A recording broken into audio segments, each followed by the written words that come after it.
Okay mga ka-savers, na-encounter mo na ba or naranasan mo na bang malak ang iyong pag-ibig account? Okay, simple lang ang gagawin natin mga ka-savers. Punta pa rin tayo sa link ng pag-ibig virtual account para ma-open natin yung ating portal. And pagdating po natin dito, i-click lang po natin itong unlock. Then, after nating maklik yung unlock, ilalagay lang po natin ulit yung ating active email account.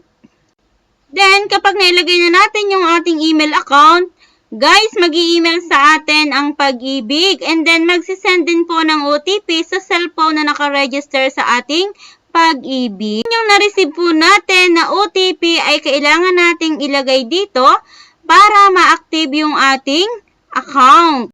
Okay, and then marireceive na natin yung you have successfully unlocked. Ganun lang guys kasimple ang pag-unlock ng ating pag-ibig virtual account.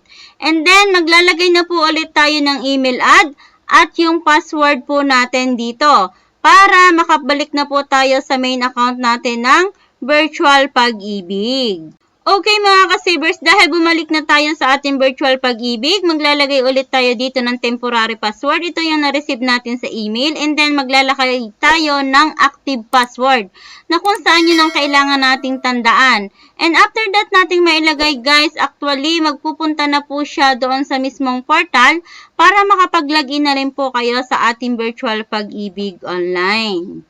Okay mga ka-savers, yan po yung simple way kung paano natin ma-unlock ang ating pag-ibig virtual account. No need na po natin pumunta sa main branch ng pag-ibig para lang po ito ay ma-unlock.